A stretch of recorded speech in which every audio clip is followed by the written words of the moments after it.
Hello everyone, and welcome back to the Endgame class. As always, my name is Caleb Denby, and today I wanted to walk you guys through some endgames that Magnus Carlsen has recently played, following up on the theme of the lecture from the Road to 2000 tonight.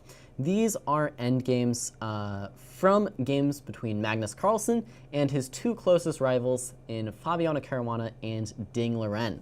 I wanted to show some of these endgames where Magnus really outplays his two rivals, as I've said, and shows how dominance in every facet of the game is important to keep that #1 spot. So starting off with, we had an endgame between Magnus and Fabi that I wanted to go over.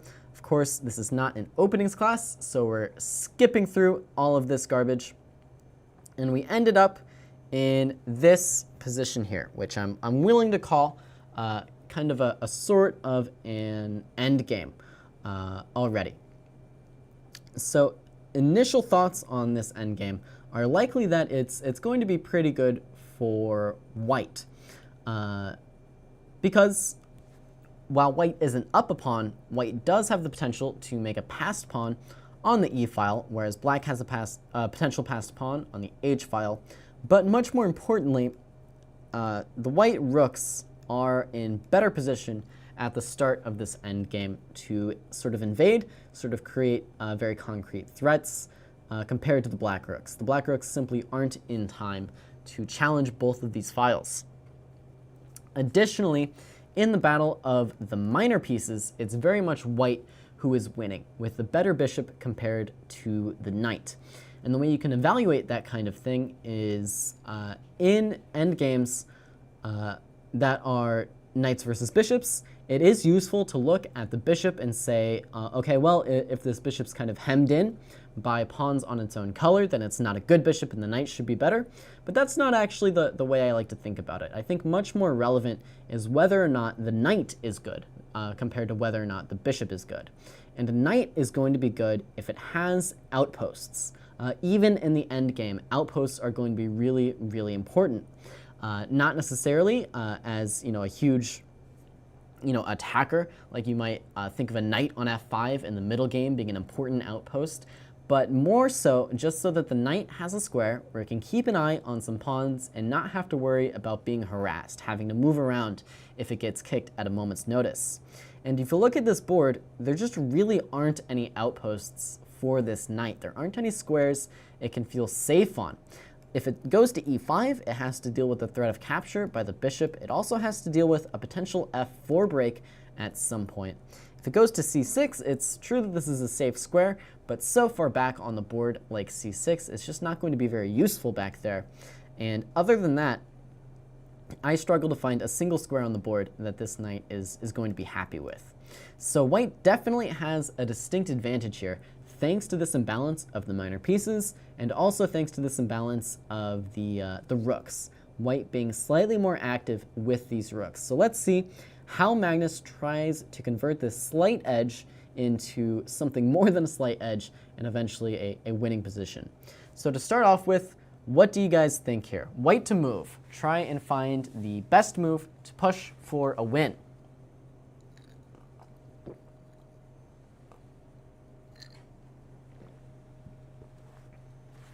White to move here, guys.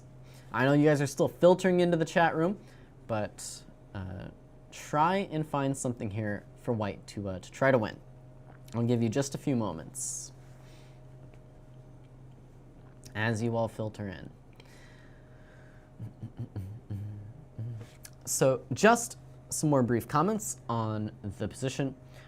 Of course, the way to kind of push for a win is going to be to try to find some way to force a rook onto the 7th rank. So that's kind of the tactical idea we're looking for here. We're looking for some way to force our way onto the 7th rank to create significant problems for our opponent.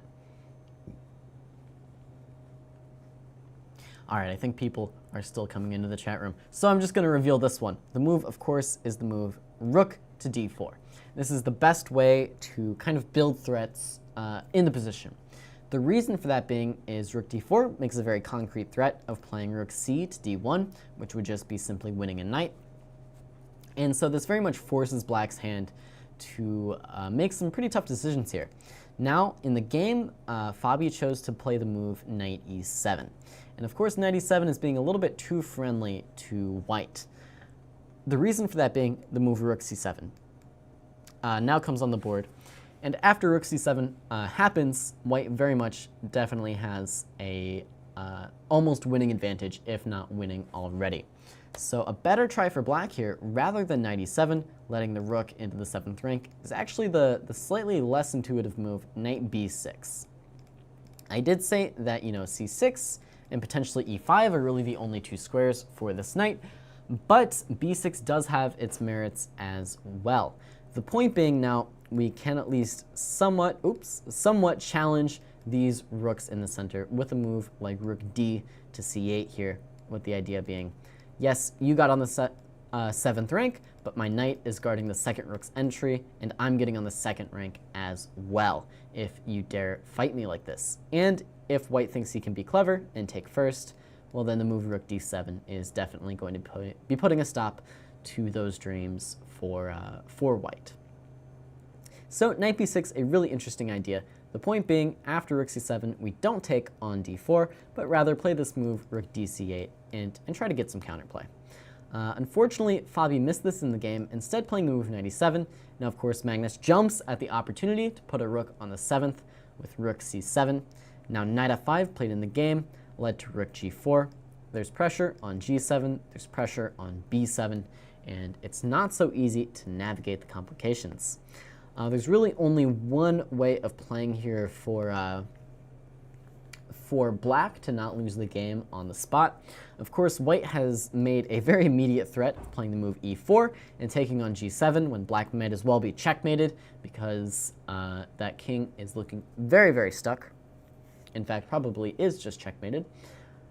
So black has to solve this issue somehow. The only real way to solve it is to play this move h5, as is done in the game. Now this rook comes into g6, but the situation is slightly different. The move played in the game by Fabi is rook e8, just to stop this move e4. It is kind of that bad. But now Magnus finds the best continuation here, which is to just capture directly on f6. And now the black king side has sort of exploded. So you very much wouldn't expect to see things go this wrong for black this quickly from that initial position, or at least I wouldn't. Maybe you see it all coming. But starting from here and getting to here seems like a bit of a stretch, right? And so that goes to show you how even in sort of innocuous looking positions like this, I guess innocuous is my new favorite word, said that a few times tonight, even in positions that look like this, you can't just sort of casually go for these kinds of endgames from middle game positions. I think a lot of players would take a look at this endgame, say 3 versus 3 over here, 2 versus 2 over here. I'm probably in time to get to these open files. Should be fine here, right? Easy draw, but that's very much not the case.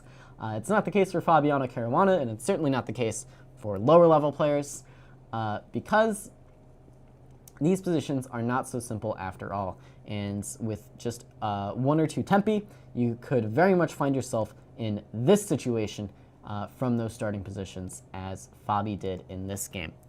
Now Fabi, to his credit, does a very good job of trying to keep this game going. Comes up with the move rook e6 here, and rook e6 is definitely asking white some questions to solve with the move rook takes f6, not yet being threatened, but being a potential idea to follow.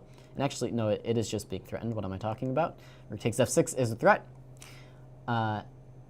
And Magnus does, unfortunately for Fabi, find the correct move, which is e4, just trying to evict this knight and get onto the g7 square. In the game, rook takes e4 was Fabi's choice, regaining the pawn. But now after rook g5, this is a fork, and sort of everything is hanging in the black position. Rook h4 check was come up with by Fabi, king g1, rook e8 now, still trying to hold it all together. G3, rook g4, and rook takes f5 now.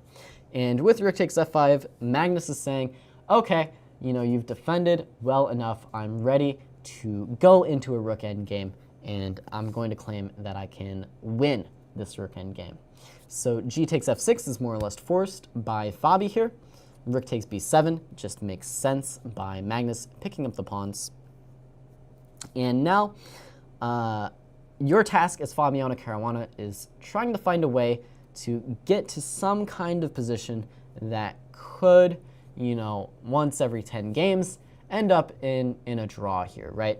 So what do you do with the black pieces to try to draw a position like this? What do you guys think? And I'm now realizing that my chat is frozen, so maybe you guys were answering my questions all along and I just couldn't see you. Yeah, you guys, in fact, were answering my questions. I hate it when that happens. Sometimes the chat just freezes.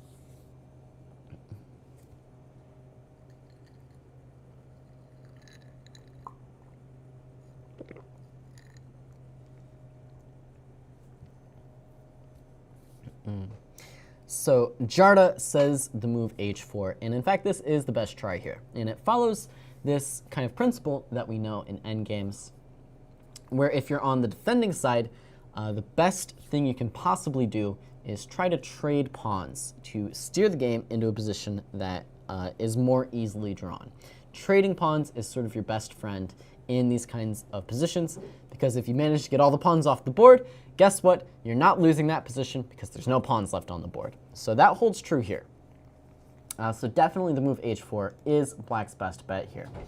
And now, one potential idea is to just take on a7, allow black to capture on g3, and say you're going to win this position with your connected passed pawns.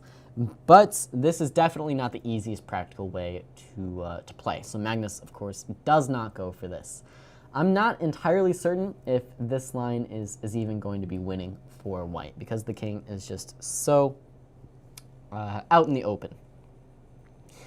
Rather than that, Magnus comes up with a good move, rook f4, and says, yeah, okay, I'm willing to trade off one set of rooks here to keep my king a bit safer. I'm even willing to let you double my pawns, just so long as you don't take off all my pawns. So rook f4 is a great move by Magnus practically.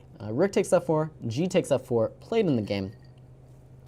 And now we have this, this position.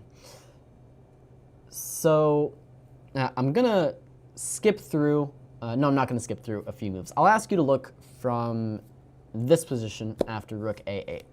So if you're playing with the white pieces here, what is the winning try? First of all, what do you expect your opponent, Fabiano Caruana, to be doing with his next few moves? And then what do you want to be doing in response? What is white's idea against black's plan? What can you come up with here?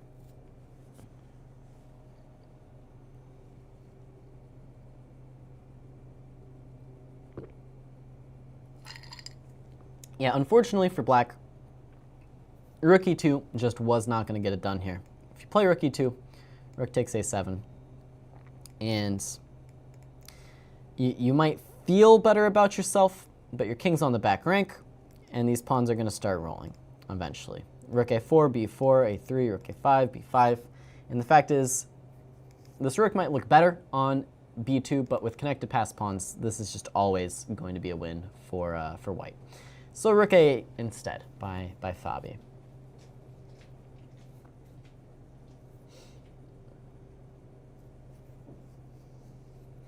So you guys have the start of the plan and kind of the generic idea of the plan. You know, of course, get the king in the game. Start by winning this h-pawn. Of course, though, what is Fabi going to be doing while you're doing this? What's Fabi's idea?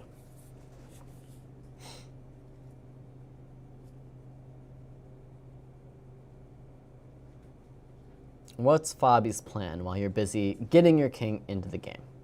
So yeah, Fabi's going to be doing a5, a4.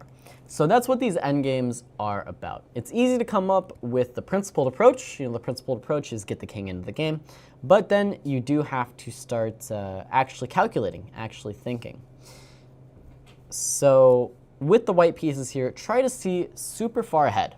Try to say, okay, king g2, a5, king h3, a4, king takes h4, a takes b3, a takes b3. What's next? It's pretty easy to get this far in your head because this is really the only logical way that the game can kind of continue for either side. These are the moves that just make the most sense. So try to find from this position in your games, or positions like this in your games, what happens next? Try to think even further. So how does white go about winning that resulting endgame that we see, where white has the 2 f-pawns and the b-pawn, black has the 1 f-pawn? What is sort of the winning plan in that position? What can we do to try to win?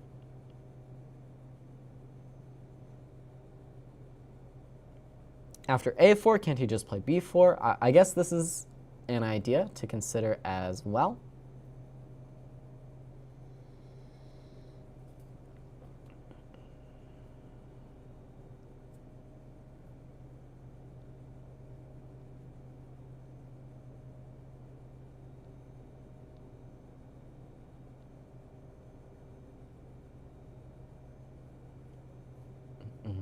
So you guys are saying, go after the f-pawn, right? Which unfortunately is a case of easier said than done, right? Because imagining this position, a b3, a b3, you play, king g4, going after the f-pawn. You have to start playing moves for your opponent as well. Say this rook comes to a2, as some people in the chat were saying. If you just go directly king f5, black might just take on f2. Next thing you know, this f-pawn is under a little bit of pressure, and things could get a little risky. But you guys do have the right general idea. The specifics of it turn out to be that you have to use kind of some mating threats against the black king to advance your agenda. But you guys do have the right idea in general here. So let's go ahead and put it on the board now. King g2, a5, king h3, a4. And yes, the move b4 is playable here, and the move b4 is actually just a good move. But it turns out it's unnecessary to win the game. So Magnus allows a takes b3, and now rook a5 was actually Fabi's choice. So rook a5 was his way of sort of saying, yeah, nice try going after my f6 pawn, but I'm Fabiano Caruana. I see this idea, and I'm going to try to make it difficult on you at the very, very least. So what's the winning plan now? What's the winning plan now?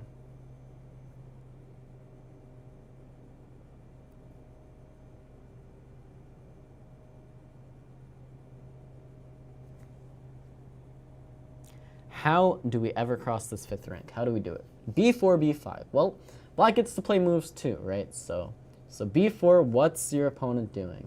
What's your opponent doing?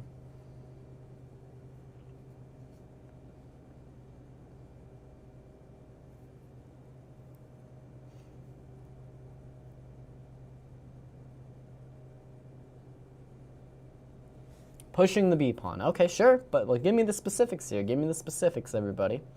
How do you win this game? March b-pawn up the board. What does it do? What does it do? King g4 first. Okay, black passes. b4, black moves the rook. b5, black passes. You have b6, rook b5, and then black passes. King g4, black passes. I don't see it. I don't see it. b4, rook a4. Rook a4 is not going to be the idea. Rook d5 is going to be the idea.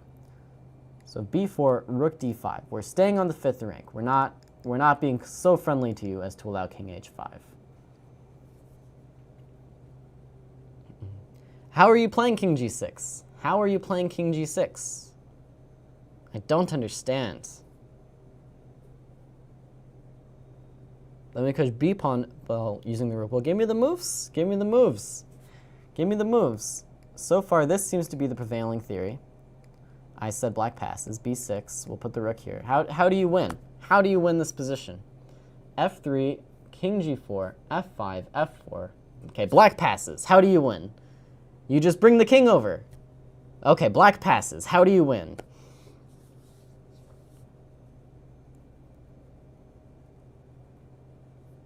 March the king over to the b pawn. I remain slightly unconvinced by the march the king over to the b pawn plan.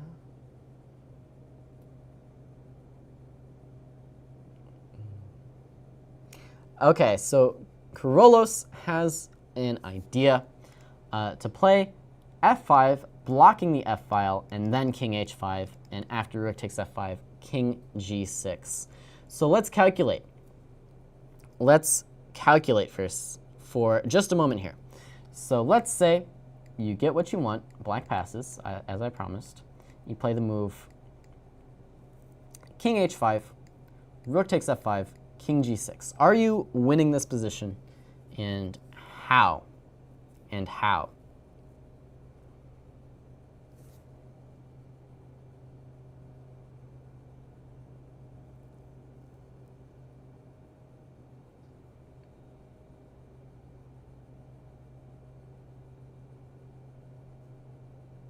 So the key point is we're sacrificing the f5 pawn.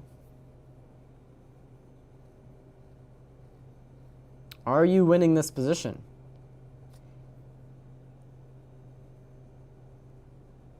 Well, it's black to move, everybody. It's black to move.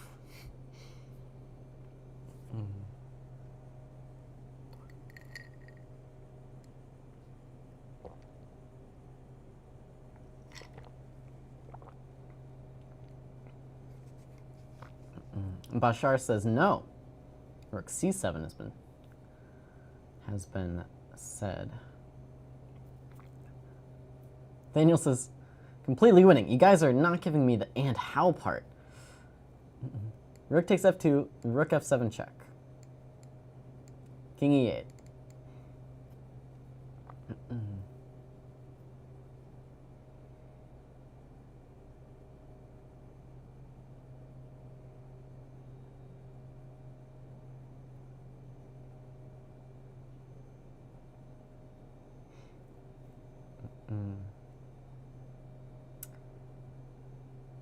You guys are almost there. Almost there. It's interesting to try to communicate with the chat like this. So yeah, b7, rook b2. Rook b6 seems highly illegal. But the move rook c7, of course, is going to be the winning idea here. The point being, we come to the c8 square next with check, and b8 queen is unavoidable. But you have to see this far in order to win this game. And that's really what endgames are all about, is just pure calculation. Because if you do go for this kind of hodgepodge plan of just coming all the way over to this side of the board, rook b1, for example, king c4, king d8, king c5. Okay, maybe I was a bit too friendly.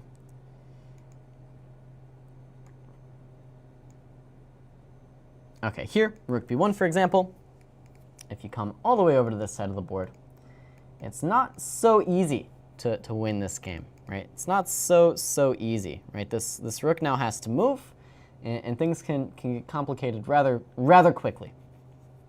Rather quickly. For example, it's not so clear what's going on here. Not so clear. But if you do see this idea of king g6, and then you see the follow-up where if black dares to capture the f-pawn, we can promote the b-pawn, then you do see the winning idea. Of course, the line I didn't mention, if this rook just comes back to b6, of course, this is just totally winning with 2 pawns. With 2 extra pawns. 2 passed pawns. Is rook h7 possible? I think rook h7 is possible here, but it's less forcing. I mean, it doesn't matter. I lost the line for a second. Hold on. This is actually how it happened in the game, with king h5, king g6, and rook c7 being played. Rook h7, I guess, is fine. Rook f7 check would be transposing to some stuff we've already seen, although no real reason to allow this.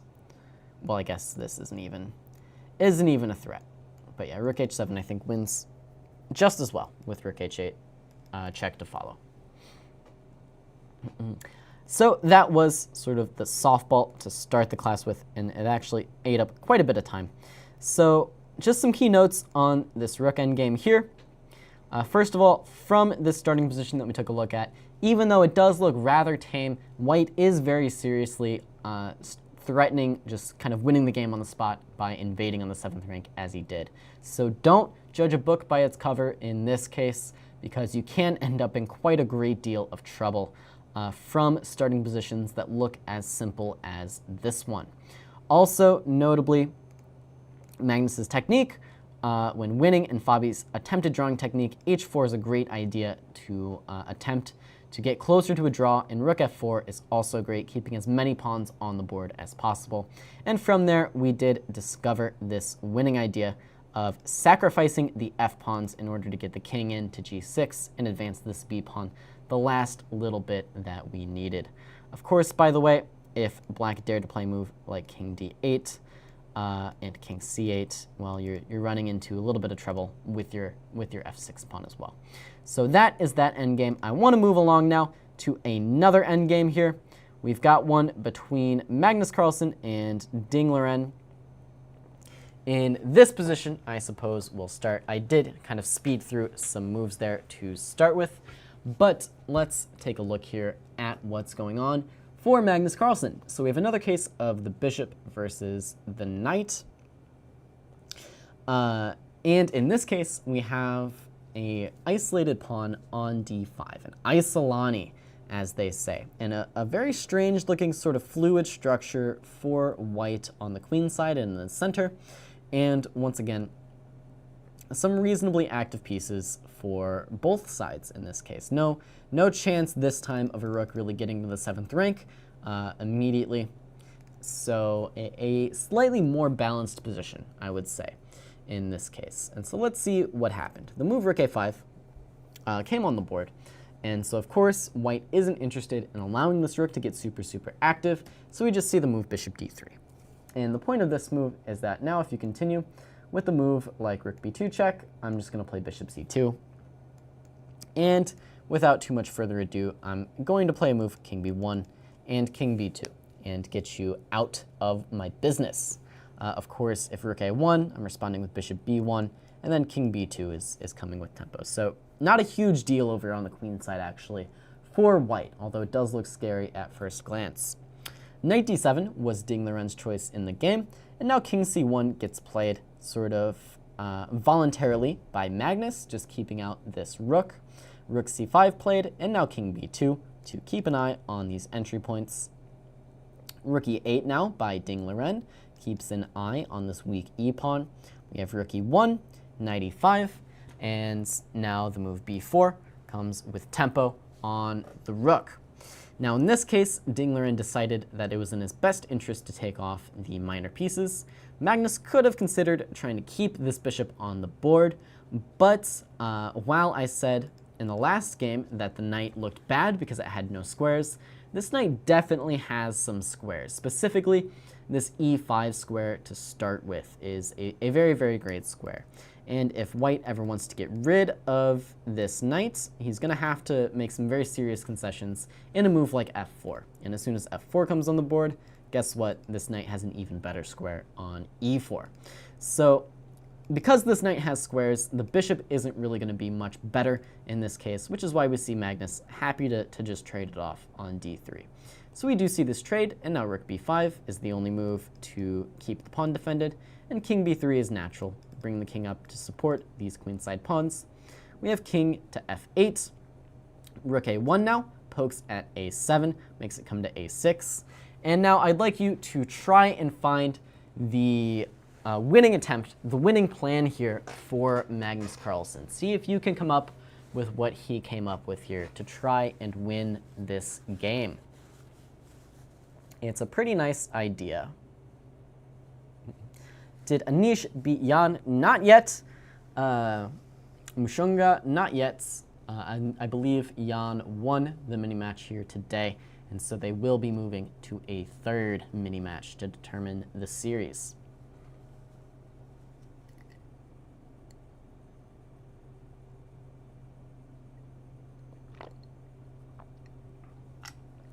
So give me the full idea. Seeing some one-movers. Seeing some one-movers. Give me the full idea.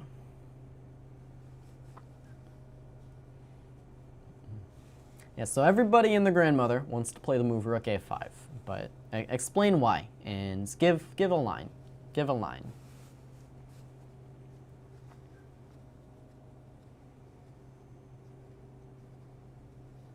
Unfortunately, king a4 doesn't kick the rook, right? This rook's pretty stable, pretty stable.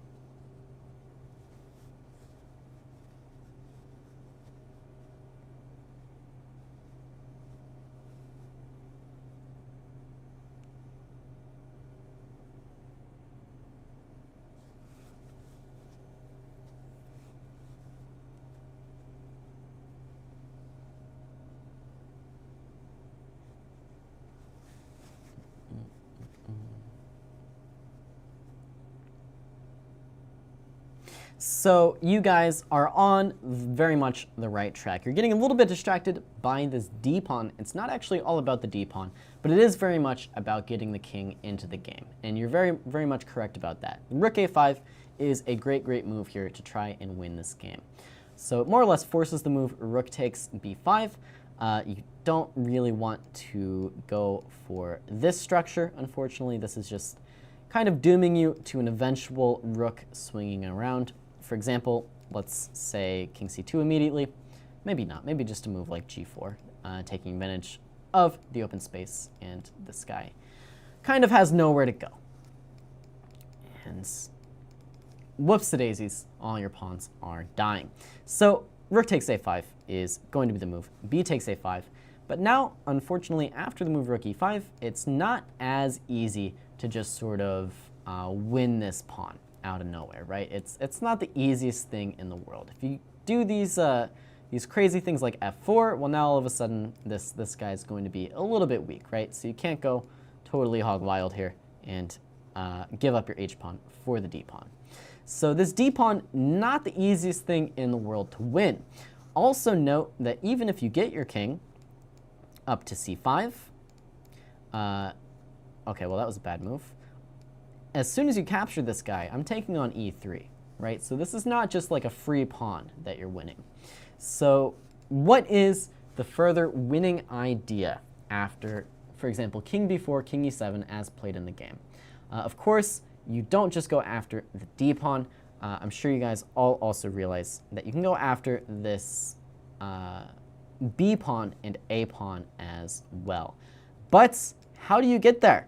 How do you get to b6? How do you get to the promised land of b6 where you can capture all these great pawns on b7 and a6?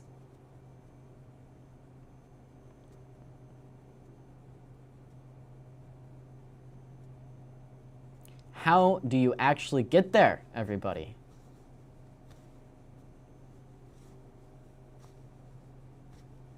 Rook d4, then king c5? Well, maybe you're being a bit too friendly. A bit too friendly, Chess King. Rook d4 is giving away the advantage. In fact, it's giving your opponent the advantage. You aren't really yet in time to get in here, and rook e2 is kind of just cleaning up your king's side. So not rook d4, not rook d4.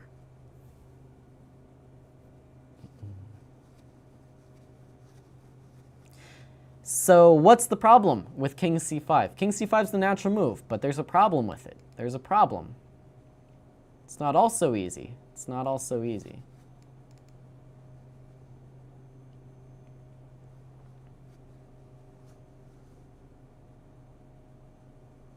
What's the problem with king c5? Well, king c5, d4, why not king takes d4? Because the a-pawn hangs, that's right. So king c5, the issue is in fact going to be the move d4 check. And there's no way king b6 is going to be good, because whoops, you're letting your opponent make a queen. Well, almost. You can try and hold on, but this is pretty desperate. And king takes here, you're allowing rook takes a5. And once again, white is on the worst side of a draw. So king c5 doesn't work.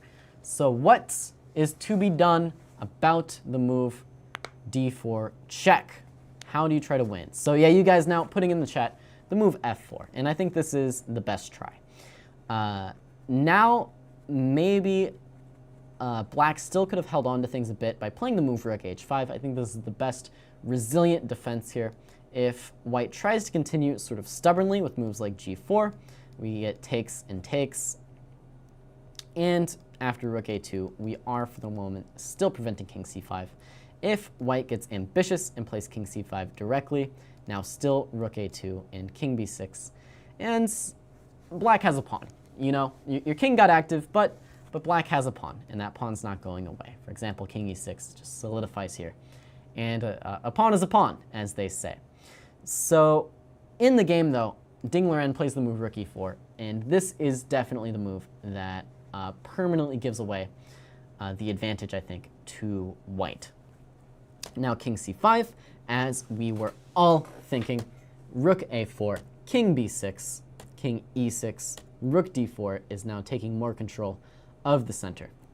Of course, I want to mention on this move, we are not interested in rook takes d5 or king takes d5. We want our king on the queen's side. So king e6, rook d4, this rook comes to a3, and now e4 is the great follow-up by Magnus Carlsen. While it's true that isolated queen pawns are kind of seen as weaknesses in positions like this, where they're easy to attack, Magnus isn't afraid to trade it off for his e-pawn, which is also a weakness for him, especially because it's opening up the center now that the black rook is sort of misplaced to handle it. So great move e4 by Magnus.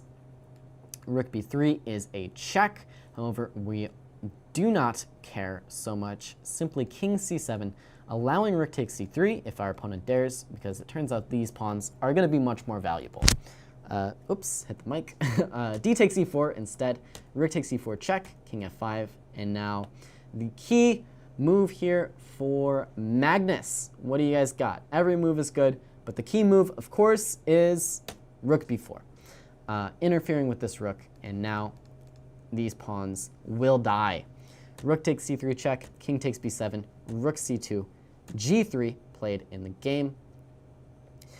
King g4, sorry, rook takes h2, king takes h6, rook g4, king g4. And now I want to ask you guys what you think the evaluation of this position is and why. And I will say, as with most endgames, this one is much, much trickier than you might expect. Much, much trickier than you might expect. Why not rook h3 after rook h4? I'm a little lost. A little lost in how the rook ever went there. Draw 0, 0, 0, 0, 0, plus 50, plus 40. 0.00000.01 by Jarda. Okay, so it's either a win or a draw. Everybody agrees the black's not winning. That's good, at least. We agree on something.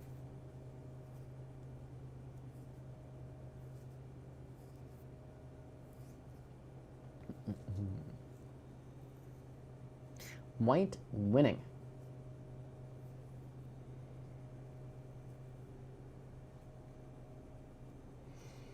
So you guys always do this, where you answer the first question, but not the second question. So, of course, the character of these endgames are that black is eventually going to have to sacrifice his entire rook for the a-pawn. That's just kind of what happens here. The question that remains is, will black be able to draw using the pawns on the king side versus the rook? And the reason he sometimes can is because the white king is so far away that often white has to sacrifice the rook back for a pawn on the king side. Now, evaluating those positions is rather difficult, and most of the time it just comes down to calculating it out. However, there is a really key point that I want to introduce to you guys in this specific endgame that becomes very important. Now, in the game, the move rook b3 was played by Magnus Carlsen. This is very much not the best trying to desperately hold on to this guy. Rook a2 was played in the game, king b6 by Magnus Carlsen, and now this is simply way too slow in order to try to win. Pretty much every move here draws for black, you know. G5 draws, F5 draws, H5 draws, G6 draws, Rook A1 probably draws, although I don't think you want to be doing that. But in the game, unfortunately, Liren disconnected and lost the game here because of that disconnect, losing on time. That's why we saw Magnus have a little bit of fun in game 2 and just throw the game back to Ding in a good sportsmanlike maneuver where it leveled the score, because Ding is likely just drawing this position very easily. So Magnus gave him the point back. However, that's not the interesting part. The interesting part is what happens if the move king to b5 is played here. So black to move, what do you guys think should be done here? And I'll give you a hint. There is but one move that holds the draw. This position is in fact a draw, but there is only one way to do it. So points to the person who can tell me the one way to draw and how.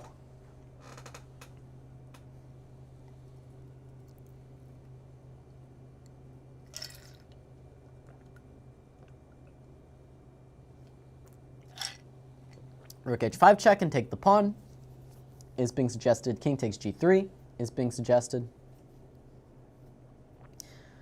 Rook a4 is being suggested for white. Unfortunately, that's not the question. So, of course, rook a2 is a bit of a mistake, right? Because the move rook a4 is still playable.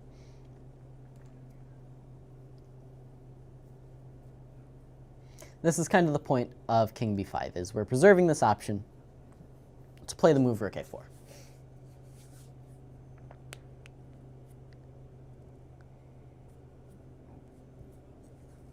h5, rook e2 is suggested.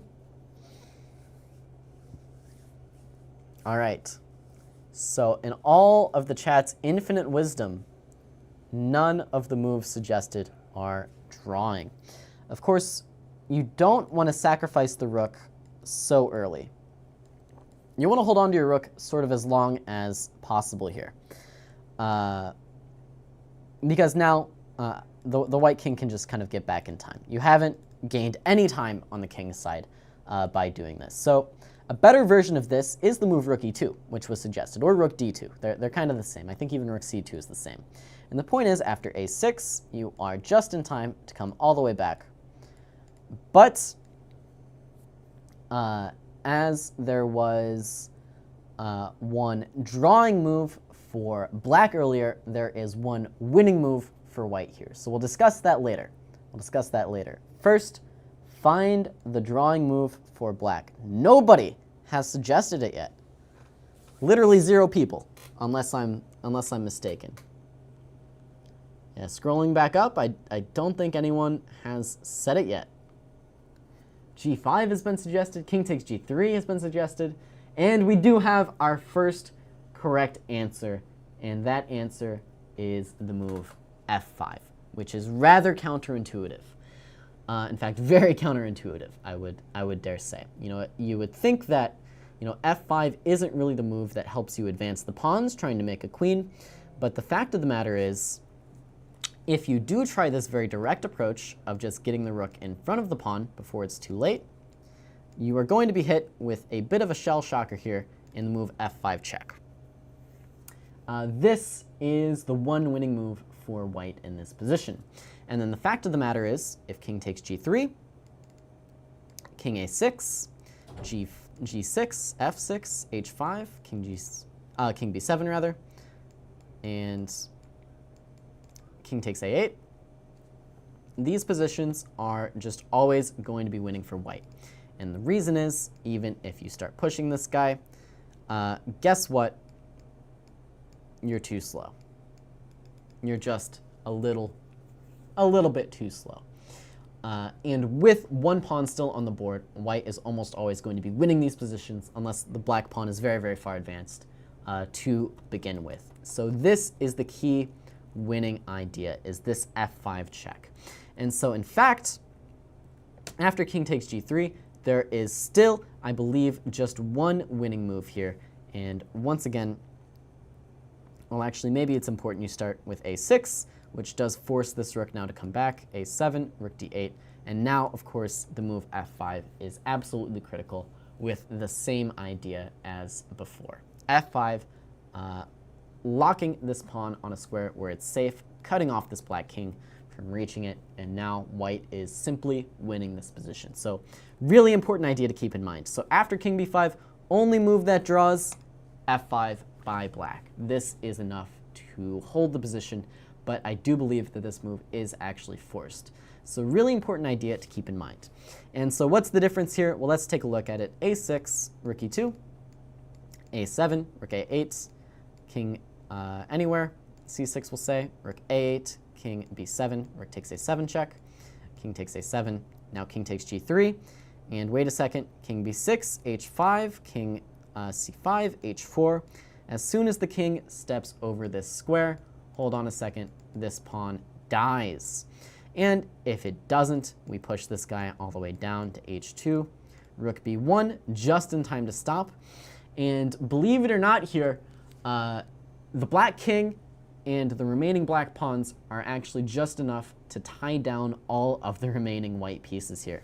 g6 is the only move to hold the draw in this position. And believe it or not, this rook being confined to the first rank, this king is confined to defending this f-pawn, and there's simply no way to win this position for white. If you ever play this move, I take here and draw in this manner. If you pass, I play king f3, very important to keep an eye on this pawn still. If you pass and go here, I have the move king g2, rook b1. Now very important, I don't capture, sorry, wait, what am I saying? Very important, I don't play the move h1 queen and lose this resulting king and pawn endgame, but I can repeat with the move king g3. And this is somehow just enough to hold the draw for black in a very strange sort of position where white is just too tied down to make any progress. Really impressive stuff. Do I think Ding would have found it? I have no idea. It's a rapid game. I do think at some point f5 is probably an intuitive move for these guys. It may not be intuitive for you and me, but I think they've seen enough of these endgames to understand that it's important to kind of lock down this f-pawn before it's too late. Regardless though, Magnus did not play the move king b5, and so in the final position where Ding did disconnect and flag, it was a little bit more clear-cut that the position was just drawn, and so Magnus probably felt justified, going for this queen takes d2, just throwing the game in move 2 and feeling good about it. So that is a really nice endgame that I wanted to show off to you guys. And then I don't know how this is, but this always seems to happen, probably because I ask you guys more questions in the endgame class, but we made it through like 4 full games in the road to 2000, and we're only getting to 2 endgames in the endgame class. I don't know how this happens. Do grandmasters calculate that long, or they are already prepared? So in your standard over-the-board time-controlled chess, when they have, 45 minutes left on their clock, they hit move 60, they have so much time left to think, that's when you can expect them to actually calculate all of this out from the move king b5. But in rapid games, obviously, they're not superhuman, they're not calculating that far. Some of it's just intuition that they've developed over the years from studying these endgames. Some of it is some principles that they've kind of either consciously or unconsciously developed, but there's no substitute for the calculation that you'll see when they do have the time to do it. I think that just about does it for our endgame class here tonight. If you're watching live, be sure to head over to the Twitch channel where we will be continuing with Analyze Your Games. If you're watching the video, that is it for tonight. Thank you guys so much for joining me. Until next time, my name is Caleb Denby. Thank you for watching.